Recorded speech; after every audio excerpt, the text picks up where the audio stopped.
Welcome to a Raw Female Biddy edition. No guests, just a quick dose of Chris and Allie.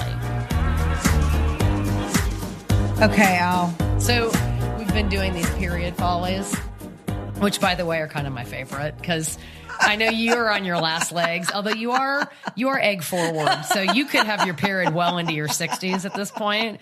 But, you know, the funny thing about these period stories is they're all yours. Why are they all mine? I feel like they are all yours. I'm incapable of handling my. Well, I don't know. Don't you track it? I don't know. Do you got to tell the story of when you were blogging for a company? Okay, so I was. And by the way, this happened not that long ago. No, this was.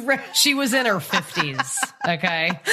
So I was a design writer, and I was at my editor's house, and she had, being a design editor, I can only imagine the house. Beautiful house. Gorgeous. I mean, it was beautiful in Mill Valley, and it had some beautiful white linen. By the way, I picture it all white. You are not. Picture it all white. The curtains flowing in the winds.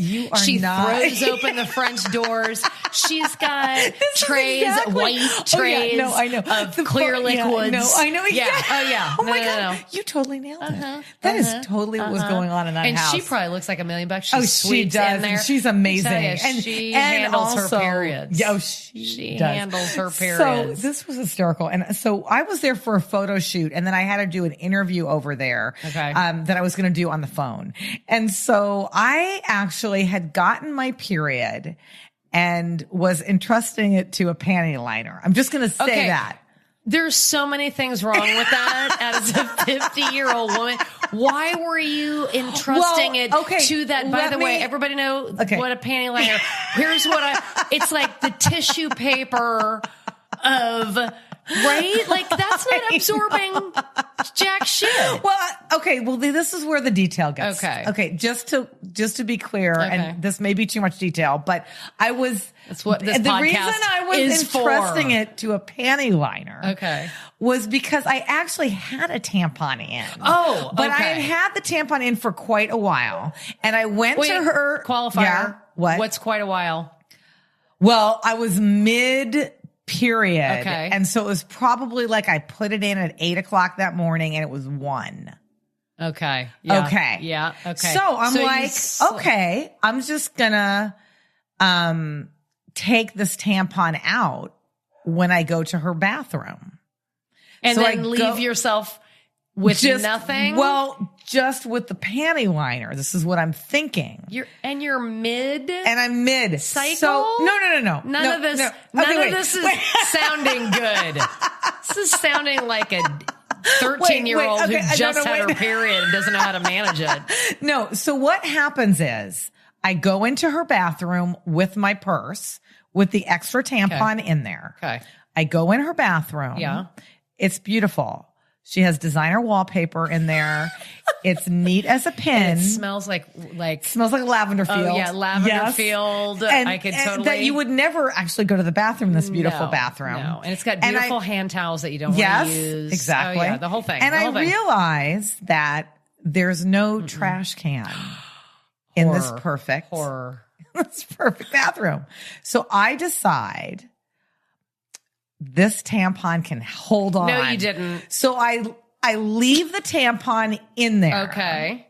Have the panty liner in. Okay. Thinking that that's my plan B. Okay. And I go out. And she was holding firm at this stage. Me. Who? No, your vagina. My vagina. Yeah. She was holding firm and steady. She could just handle the situation. She could handle this. Just suck it up. You're fine. Yeah, I don't need to switch out the tampons. Right. I'm good. Okay. I got the panty liner for talking to. No leaking. Okay. No leaking. I feel pretty good. And I say to her, I walk out the bathroom, and I'm like, hey, where can I do my interview? And she goes, in here. Mm-hmm. And so she points me to her office that is beautifully designed. Of course. With 2 white linen chairs and the phone. And I've got my phone and the desk, blah, blah, blah. Mm-hmm. So I proceed. You're ready to go. to call the hip LA pottery dealer. Okay. Yep. And I'm sitting on the edge of the wing chair, the wing back white linen chair. And I'm really getting into this interview. And I'm very thorough, as you know. Yes, so I'm well aware. am deep in this interview. And an hour later, thank you so much for your time. If I need anything else, can I call you? Blah, blah, blah. And I get up. Nope. And there is a nice little outline. 2 little lines seeped over the edge of the panty liner through. Bam. Bam. 2 lines. Nope. Blood red. Nope. Blood red. Nope. Yeah. So in this instance, I'm hoping that this woman is like... She's amazing. Understanding, right? Yeah. But also in the back of her head... Is she thinking what I'm thinking and maybe everybody else is thinking, which can't you manage your periods by the time you're in your 50s? Almost 40 years you of got this. that dialed? Like, I don't understand. But you know, the catch to all and of that. it was like red. It was like really red. I mean, on white linen.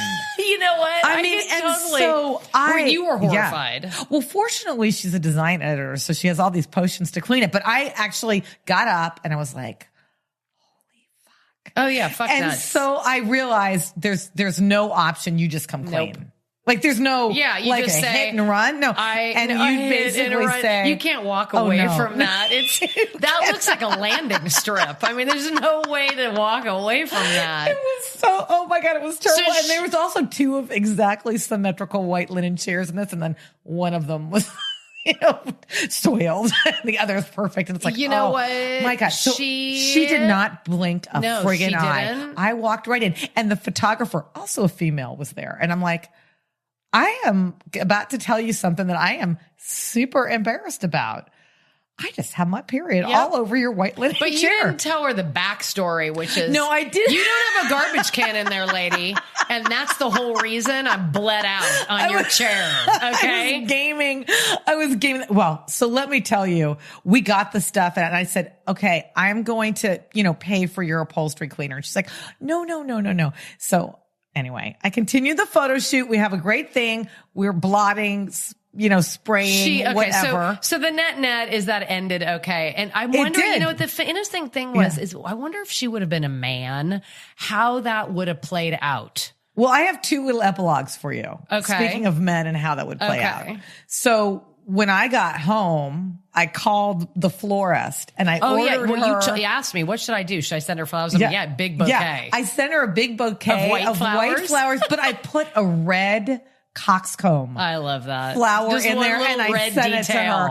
And because she's so design savvy, she thought that was hysterical. She loved that. Took a picture, sent it to me. So that was no man would have ever gotten that reference. By the way, oh my God! Not that you would have sent him flowers, but I love that so much. I sent her the white with the drop of red flower, and then I proceeded. Dave got home, and I told Dave, and he had this horrified, mortified, horrified look on his face. Right. And all he could say, I mean, his jaws from, how do you recover from that?